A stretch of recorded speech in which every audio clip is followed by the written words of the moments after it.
So we are going to start with problem 28.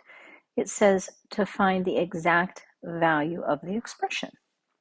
Well, if I were to look at this, and if I were to see the fact that these were things on the unit circle, then I would immediately proceed to throw those values in, like B. Now, B has unit circle values in them. I'm going to show you a few different ways to do B, but let's start with A. One of the formulas that are written on the board is the sine sum formula. And it says that the sine of alpha plus beta, I'm going to write it over here, the sine of alpha plus beta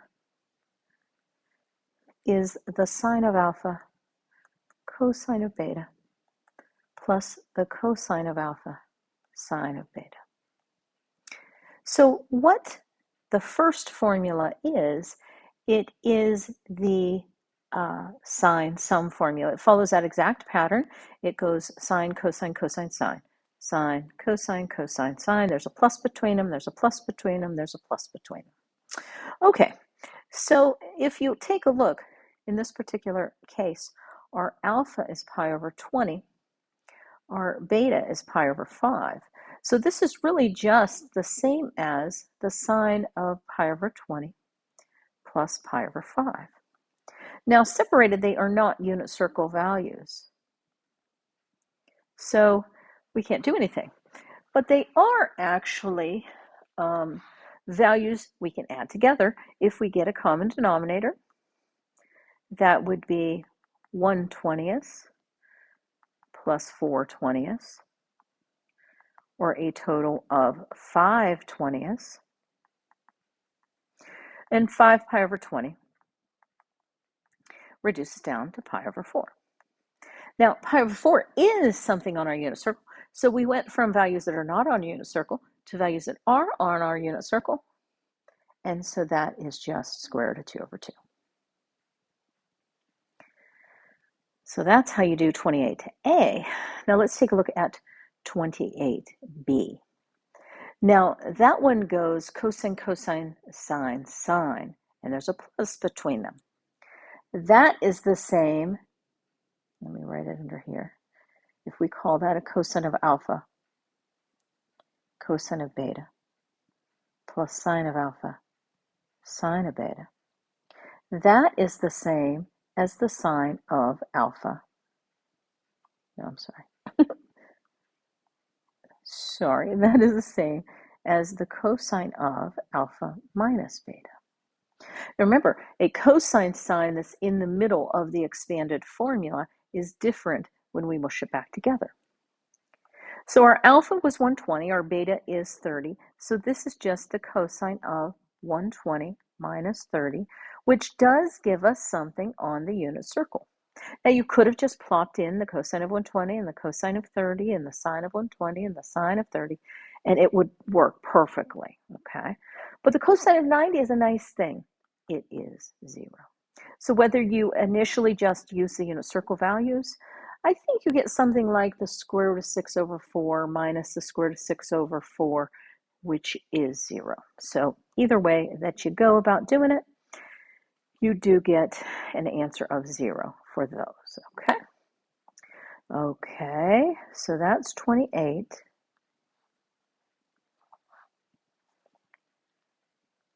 So now I would like to look at 34. Now, one of the things we did it, I believe, at the end of chapter 7, we did 10.1 and 10.2, which were the law of sines and the law of cosines. Now, it's kind of a little bit hard to see here, but this says that angle C is 104, angle B is 45, side B is here, that's 17, there is side A, and there is side C.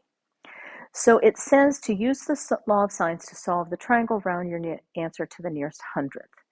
Now, one thing we know is if you know two angles in a triangle, you can always use the 180 rule. So 104 and 45 add up to 149, and 180, sorry about that, minus 149 would be 31 degrees. So we do know that that one is 31 degrees. Now, you always want to look to see if it is not a right triangle, do we have a corresponding opposite pair? Well, these two are opposite one another, and usually they're going to write that as little b and big B. So that tells us we can use the law of sines. Now, we can use the law of sines to find little c or little a because that's what's missing. Let's proceed to do little a. So the law of sines says that the sine of a over a would be the same as the sine of b over b. Same thing, you can use it for c over c as well. So let's proceed to find what we want. So little a. So I know that the sine of 31 over little a should be equal to the ratio of the sine of 45 over 17. Now we can solve that just by cross multiplying and then dividing and all that good stuff. So a would just be the sine of 31 times 17 divided by the sine of 45. So make sure your calculator is in degree mode. Let me do that for you here. Give me a second.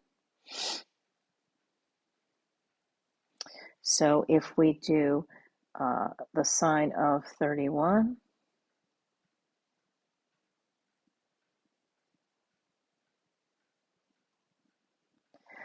times 17 divided by the sine of 45, we get that it is approximately 12.38 to the nearest hundredth. Now that is going to give us side A. Let's go and take a moment and find side C. So we still know that the sine of C over C should be equal to the sine of B over B.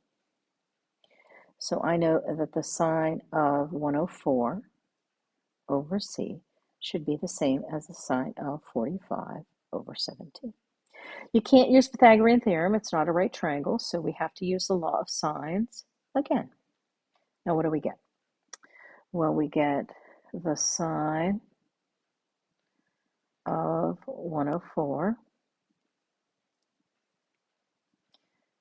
times 17 divided by the sine of 45 is approximately 23.32. Now it's a really good check just to make sure that our smallest angle is across from the smallest side, our medium angle is across from the medium side, our largest angle is across from the largest side. So that is a really good check. It seems to have worked out. We're good to go. Now for A, they have drawn the triangle. For B, do the exact same thing, but just draw that triangle, okay? And now I would like to look at 36. So for 36, we are going to start and we are going to look to see, do we have an opposite pair? Well, we don't have but one angle, and it is not across from something that we have a side. We don't have this angle and side pair. We don't have this angle and side pair. So no, we don't have any pairs. So we can't use the law of sines. That's what tells us to jump in and use the law of cosines. Now, because it's an A that's across from the angle A, we have to start out with that. So it's always going to be the one across from the angle, so in this case, A squared, and then the other two sides, minus 2 times the multiplication of the other two sides, times the cosine of the angle. And now these two match. These two should both be found right in front of the cosine of A. And that's kind of a way you can check that you set it up right.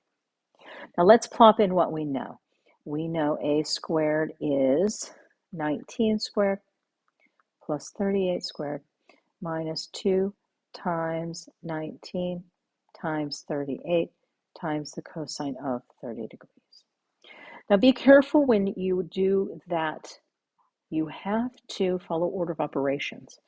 So what I always think of is this is a term, this is a term, this whole thing is a term.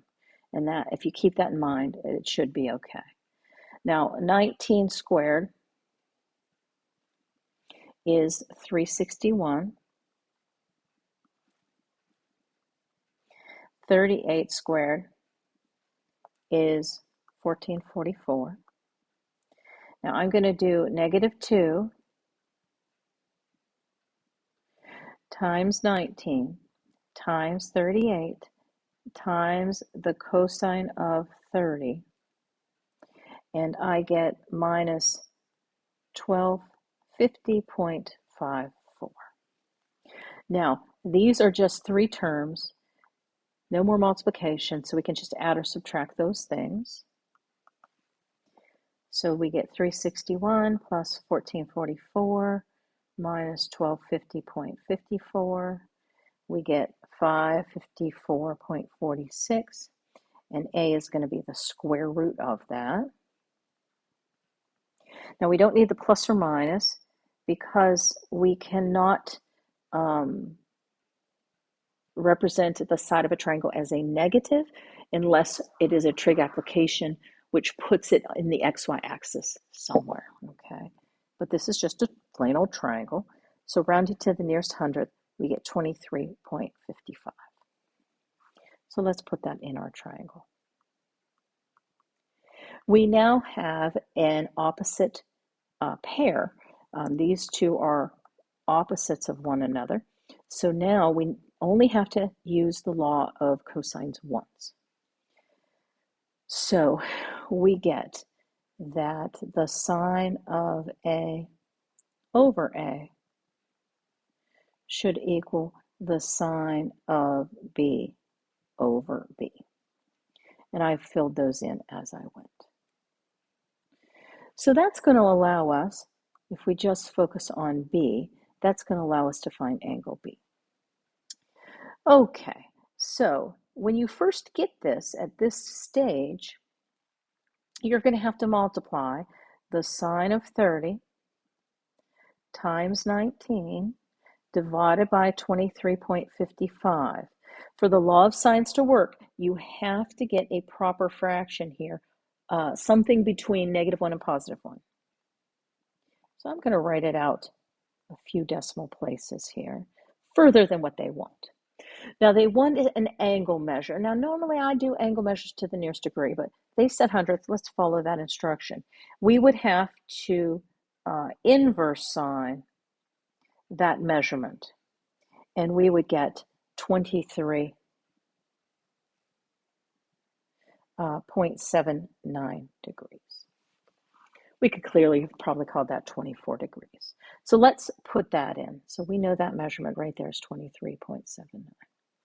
The only other missing information about this triangle is angle C, but C is an angle. We have two angles. Just use the 180 rule. So 180, take off 30, take off 23.79, and we get that is 126.21 degrees. Now, how could we check our work? You know, the same old quick little check. Small side across from the smallest angle. Medium across from the medium angle. Largest side is across from the largest angle. So that is something that works pretty darn well. So that leads us to 36. Now 36 says to find the missing pieces of the triangle, solve the triangle. But you'll notice this time that we have three sides. We don't have any angles to speak of. So that means that we have to use the law of cosines. And we're just going to start out, I'm just going to do the one that you guys probably recognize the most, c² equals a squared plus b squared minus 2ab cosine of angle C. So that's going to help us find angle C.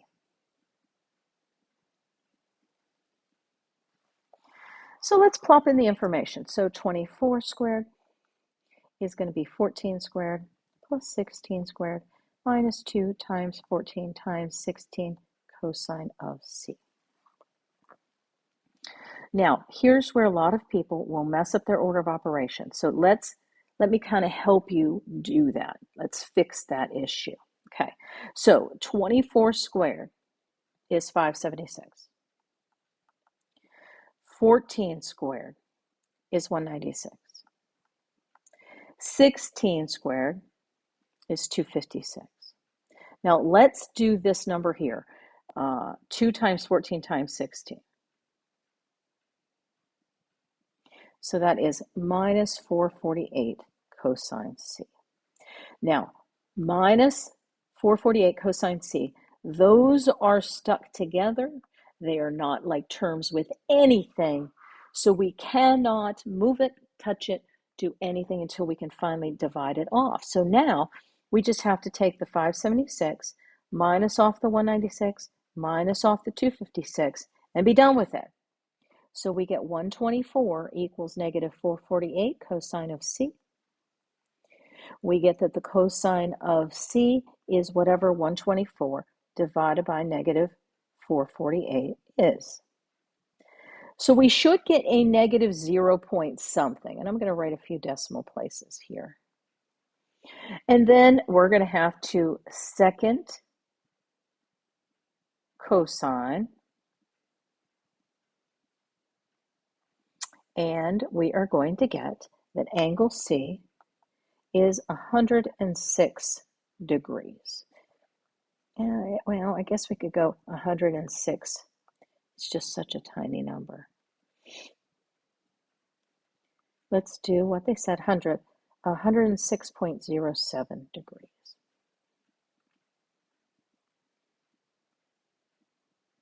Well, guess what? Now we have a pair.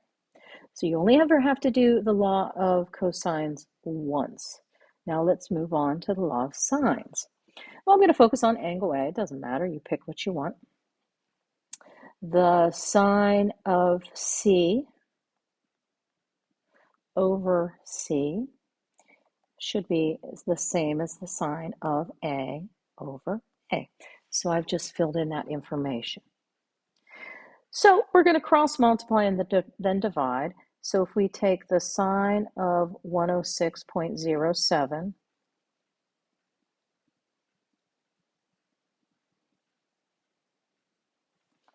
times 14 divided by 24, we should get a 0 point something number, 0.560539.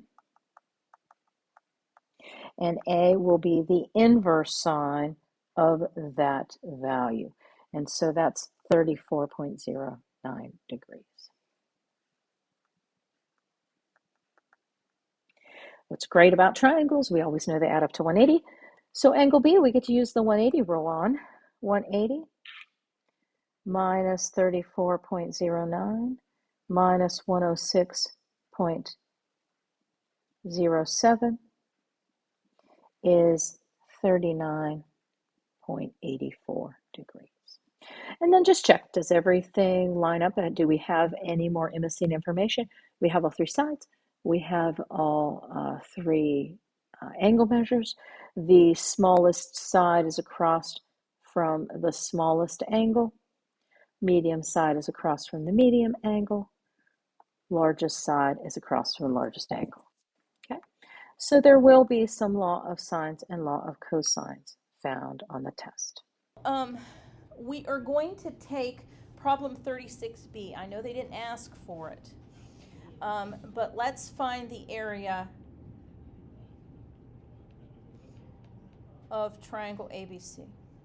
Okay, so we're going to use B to find the area of the triangle. The area of a non-right triangle, I gave you something called Heron's formula. I don't know if you remember that. But let me tell you what Heron's formula is. The first step is you're going to find S. This is not the same S. Well, I guess usually it's a lowercase s. S is the half perimeter. So the half perimeter, you just take half of the sum of A plus B plus C. So that's your first step. And then the second step is to apply the formula, which is area equals the square root of S times S minus A times S minus B times S minus C, and you're going to take the square root of that. Okay? So that is Heron's formula. So we know all three sides for B, so this is a good one to use Heron's formula. So the first step we're going to do is we're going to find S, which is just 1/2 the sum of all the sides, 1/2 of the perimeter. So 16 plus 14 plus 24. So that is 54. Half of 54 is 27. So the first thing you always do, find that S. Second thing we're going to do is we're going to apply the area formula. So we're going to take the square root of, okay? We're going to take S, we're just going to plop it in. We just found it was 27.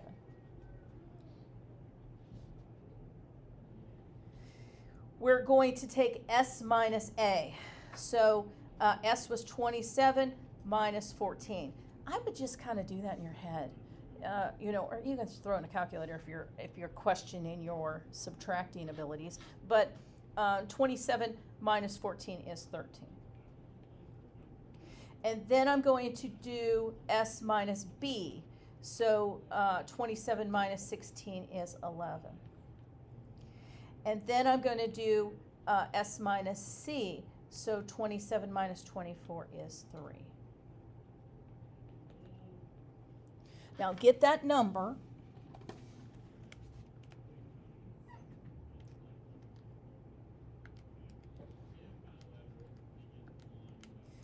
And then take the square root. Now it's a pretty big number. It's 11,583.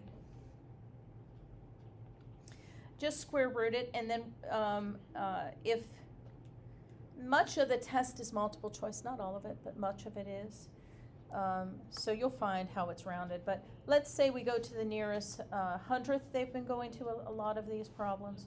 That would be 107.62 square units of some sort. So square feet, square inches. We don't know what the side lengths are representing, so just put that number, and that's your area. Okay, so that is Heron's formula. That is something you are going to need to know for the test. Yeah, 107.62.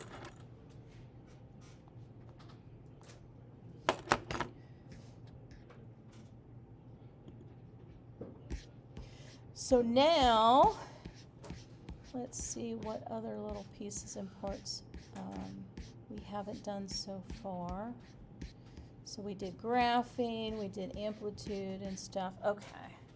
So the last thing we're going to do, let me go back and kind of look at, let's do 31. Let's do 31. So we haven't done 31, have we? No. Okay, thank you. Okay. So it says to find the exact values of the sine of 2u, the cosine of 2u, if the sine of u is negative 4/5, and we are in the quadrant from 3 pi over 2 to 2 pi. So the first thing you're going to do for 31 is you are going to draw a triangle that is smack dab between 3 pi over 2 and 2 pi. Now, I've said this to you a million times, but I'm going to say it again. You always connect the point to the origin and the x-axis. The theta is always by the origin. Same setup that we did in an earlier problem. Let's think about what we know about sine. Sine is opposite over hypotenuse. Our hypotenuse is always positive. So we're going to put the 5 here So that would be your hypotenuse. And this one is going to be our opposite. So it's going down. That's why it's negative. Now, if we do Pythagorean theorem, we can find the x value, the adjacent side. And if we do that, make sure to put your -4 in parentheses. So it would be x squared plus -4 squared equals 5 squared. Just Pythagorean theorem, use parentheses. So x squared is going to be 25 minus 9, or, I'm sorry, 25 minus 16, which is 9. So x is either positive or negative, the square root of 9, or plus or minus 3. Now, you have to determine, is it positive or is it negative based upon the direction it's going. It's going to the right. So it is a positive 3. So now we have our triangle labeled. So now we want to find the original sine, cosine, and tangent. So we know the original sine is -4/5. The cosine is positive 3/5. And the tangent is opposite over adjacent, which is -4/3. So all we do, you set up the triangle, you find all three sides of the triangle, hypotenuse is always positive, the sine and cosine may, or the opposite and adjacent may be positive or negative based on where you land. You find the sine, cosine, and tangent of the original. Now, they asked us to find the sine of 2u, the cosine of 2u. They didn't ask us to find what we have found so far, but we can't find those things without doing what we did. Okay. So now let's move on to what they've actually asked us. What is the sine of 2u? Well, up on the board, and you'll have access to that during the test. The formula for the sine of 2u is going to be 2 sine of u times cosine of u. Well, that's why we did what we did earlier. This will just be 2 times -4/5 times 3/5. Now, don't mess up this 2. That's really 2 over 1. Some of you were trying to multiply the tops by 2 and the bottoms by 2. That would essentially knock out the 2 you were starting with. Don't do that. It's just 2 over 1. So if we multiply all the tops, we get -24. Multiply all the bottoms, we get 25. And then they ask us to find the cosine of 2u. So you can use multiple formulas that you got up there. I'm going to use the second one. It doesn't matter. They're going to get you the same thing if you follow order of operations. The reason I'm going to do this one is that they already gave us the sine of u was -4/5. So if I messed up any of my other calculations, it won't mess that up. So that's why I like to do that. Okay. So I get 1 minus 2 times -4/5 squared. Now here's where your guys' algebra skills are slightly lacking. To square a fraction, square the top, square the bottom. -4 times -4 is 16. 5 times 5 is 25. Multiply tops and bottoms again. So that's 32 over 25. The first one, the number 1, is whatever your denominator is, it's just 25 over 25. If our denominator was 7, it'd be 7 over 7. 10 over 10. So just make that 25 over 25. Now, so to add or subtract fractions, we add or subtract the tops, keep the bottom. So that's why our denominator is 25. 25 minus 32 is -7.